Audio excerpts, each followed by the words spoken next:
So, am I the only person here who believes writing a grocery list or having a scale of preference is very, very necessary? I think definitely I'm not the only one. Now, there's a time I had this amount of money. I'm not going to mention the amount. So, I didn't actually plan what to do with the money. I just felt like, oh, I have money, so I was rich. I bought a lot of things, a lot of things. I come to think of it, a lot of the things I bought, I didn't really need them. I don't know. I didn't think them through.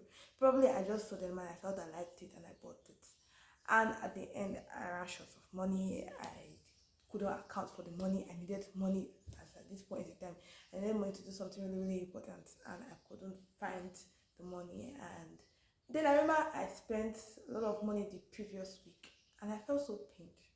Why was I pained? Because I knew I spent money on a lot of stupid and foolish things that I'm not sure I even needed or I will ever need. Like, why would I even get them? That's what happens when you don't write a scale of preference, or when you don't have a budget, or when you actually don't write the grocery list before going to the market or something. A grocery list really helps a lot. Especially when you go to the market, when you know that you have this limited amount of money to spend, and there are a lot of important things you need to get, and there are a lot of things that you could actually do away with. So at that point in time, grocery listing becomes very, very important and very, very necessary. Me writing my grocery list as a Nigerian, I always start with rice, and then I go next with beans, gari, because those are the things that we normally eat in our house. We don't run short of them. Like, if there's no rice, we have to eat beans. If there's no beans, probably we're eating eba, and that's where gari comes in. So I just make sure that I start with rice, beans, gari, and then I move to palm oil, groundnut oil, and at the end I start picking things like Maggi, sauce, those kind of things that I know that I could just get around, or I could just spend as little as 200 and I'm getting them. Those are the things I pick last.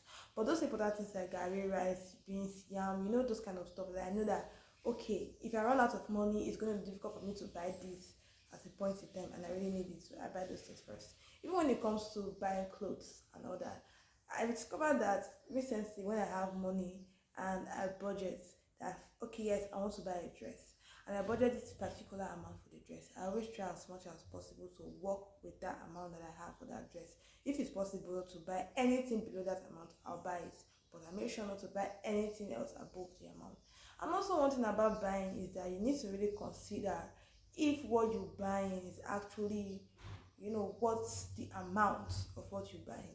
Because sometimes when we have money, we actually forget that there are a lot of things that we buy that really needs to worth the amount. We buy a lot of things without thinking about the value and the amount that it's being sold for. That is what happens when we actually don't have money.